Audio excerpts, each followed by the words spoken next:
이미 개념 잡았어요. 물건을 금전으로 바뀌는 거, 물상대이죠. 그래서 물상대이. 그러면 물상대이다 이제 줄 쳐놓고, 그 밑에다 조그맣게 우리가 써도 돼. 거기에서는.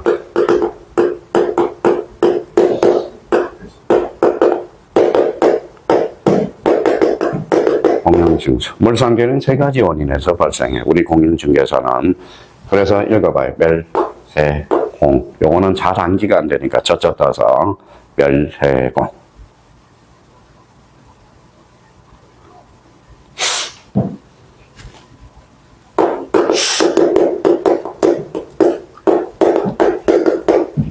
읽어봐요.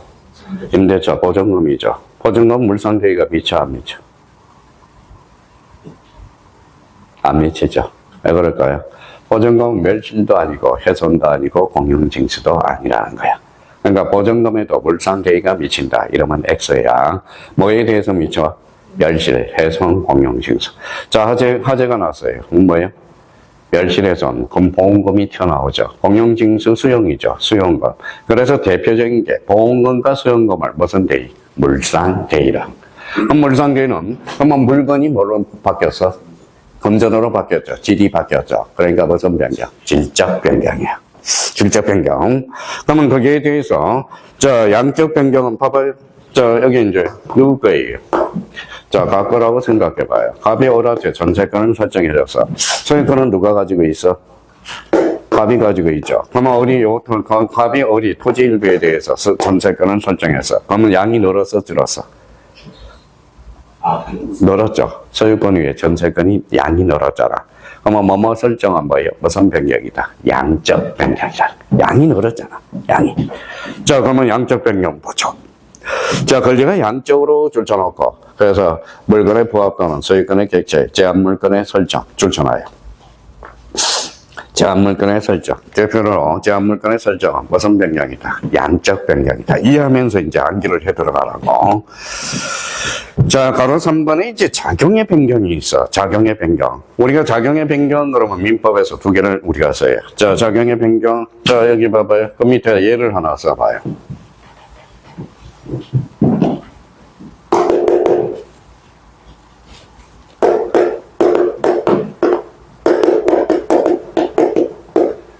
임차권은 채권이거든.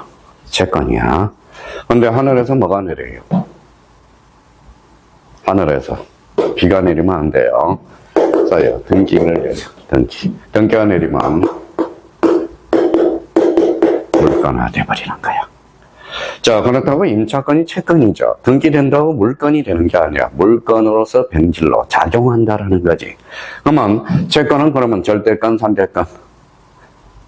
상대권. 이거는 절대권. 그러면 채권이 물건화 경향으로서 개기는 힘이 생겨. 읽어봐요. 대항력이 생겨. 대항력은 개긴다라고 그랬잖아. 이제 서서히 윤곽이 나타나기 시작하네. 임차권은 그러면 임차권 채권이 물건화됨으로써 개기는 힘이 생겨. 그래서 무슨 lực 생긴다? 대항력. 그러면 읽어봐요. 이때 등기는 뭐예요? 읽어봐요. 대항력권지의 등기라고 그러는 거야. 개기는 힘의 등기라고 그러는 거야. 그래서 그러면 이게 바로 임차권은 채권이 물건으로 작용이 되는 거야. 여기에 작용의 변경이야. 작용. 또 하나 여기 설명을 들어봐요. 갑이 어라테 1억에 대해서 일반 저당권자야. 일반 저당권자. 저는 일반 저당권자로서 저당권을 설정했어. 근데 병이 2번 저당권자야. 2번 저당권자야. 그러면 저당권이 1번 저당권이 소멸하면 2번이 1번으로 올라와. 그러면 이렇게 올라와. 이걸 뭐라고 그래? 순위 승진의 원칙이라고 그래. 줄쳐놔요. 순위 승진의 원칙. 그래서 2번이 1번으로 올라온다는 거야. 그래서 작용의 변경. 요 두 개가 시험에 자주 출제되니까. 그러면 결론적으로 임차권. 기억해요? 채권이 등기됨으로써 물건화 작용이 생겨. 그래서 개기는 힘. 그러면 우리 저당권은 순위 확정의 원칙이 아니라 무슨 원칙이다? 순위 승진의 원칙이라는 것 기억해 둘 필요가 있어요. 그러면 이제 여기 봐봐요. 그러면 이제 소멸이 나와. 소멸은 뭐예요? 한자로 쓰면 또 까먹었다. 실이라니까. 읽어봐요. 득실 변경. 그렇죠. 변경. 요걸 뭐예요? 득실 변경이죠. 요걸 두 자로 번지면 뭐예요? 변동. 내자라고 하지만 법률 효과. 그렇죠? 법률 효과. 그러면 이제 소멸은 그러면 절대적 소멸. 지구 밖으로 사라지는 걸 뭐라 그래요? 절대적 소멸. 그러면 상대적 소멸. 오른쪽 가요. 상대적 소멸과 절대적 소멸이 있죠. 그래서 대표적으로 이제, 자, 멸실. 자, 찾아요. 줄쳐놔요. 멸실에 의한 권리의 소멸. 그 다음에 혼동, 소멸시효, 절대적 소멸이 돼. 자, 상대적 소멸은 권리 자체가 소멸하지 않고 권리의 주체만이 변경되는 것. 이걸 뭐라 그래요? 상대적 소멸이 되는 거야. 자, 그러면 이제 이번 시간 이제 마무리 져보자, 이제. 자, 공부 이제 밑줄도 다 끊었고. 자, 이걸 머릿속에 이제 넣어놔야 돼. 자, 그러면 여기 봐봐요.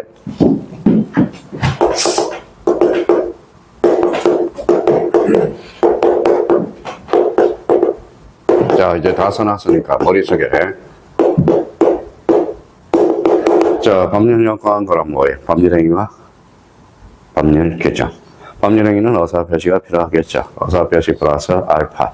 그리고 법률사실은 뭐예요? 자, 법률요건을 이루는 개개의 사실. 그럼 법률사실은 그게 용태와 사건. 요거는 법률효과는 득실, 변경, 득, 취득, 원시취득과 선계취득. 선계취득은 이전적 선계와 설정적 선계. 그럼 이전적 선계는 특정 선계와 포괄 선계. 이게 머릿속에 팍팍팍팍 떠올라야 돼. 그러면, 자, 변경은 주체의 변경, 내용의 변경, 작용의 변경. 내용은 양과 질이 있죠. 특히 질적 변경에서 무슨 데이? 물상대의, 멸해공. 이게 떠올라야 돼요. 작용의 변경은, 임차권이 채권이 등기되면 물권화됨으로써 계기는 힘이 생겨. 무슨 lực 발생한다? 계약력이 발생한다. 그러면 소멸과 관련돼서, 그러면 순위 선질의 원칙, 작용의 변경이야. 자, 그러면 거기에 대해서 소멸은 절대적 소멸과 상대적 소멸. 지구 밖으로 사라지는 거, 완전히 권리가 없어지는 걸 절대적 소멸이라고 그래. 상대적 소멸은 주체만 변동이 생긴 거. 그러면 봐봐요. 그러면 이제 갖다 붙여보죠. 자, 매매를 이제 생각해. 매매는 법률 요건이야. 매매는 법률 사실. 뭐가 필요하죠? 청약과 승낙이 필요하죠. 그럼 매매는 무슨 취득이야? 선계취득. 선계취득 중에서 이전적 선계가 되네. 그럼 내용의 변경에서 주체의 변경이 되네요. 그렇죠? 주내작에서. 그러면 매매는 그러면 절대적 소멸이야? 상대적 소멸이야? 상대적 소멸. 그걸 갖다 붙여주기만 하면 되는 거야. 그러니까 이걸 안 한다고. 그러니까 보통 보면, 자, 민법 교수님들이 어디부터 나가느냐? 자, 뒷장을 한번 넘겨봐요. 자, 어디서부터 나가느냐? 자, 거기서부터 나가요. 자, 22페이지 법률행위 여기서부터 나간다. 그러니까 앞에 뭐예요? 앞에 1장에서 권리변동 요걸 안 하니까 사람들이 요것도 연결이 안 돼. 자, 민법은 처음부터 실타래가 연결이 되는 거야. 그걸 머릿속에 잡아요. 그러면 이제 그려놔야 돼. 법률사실, 법률요건, 법률효과. 그러면 법률요건은 법률행위와 법률규정이 있어. 그러면 청약과 선락은 법률사실. 그러면 청약과 선락은 무슨 표시? 어사표시. 요걸 기억을 딱 뜯어놔야 돼. 그러면 그럼 법률요건은 원인, 법률효과는 결과. 요걸 이루는 개개의 요소 사실이 되죠. 그럼 용태, 요거는 득실, 변경. 이거 이제 갖다 붙여주기만 하면 돼. 자, 그래서 거기까지 하고 우리 잠시 쉬었다 들어가겠습니다.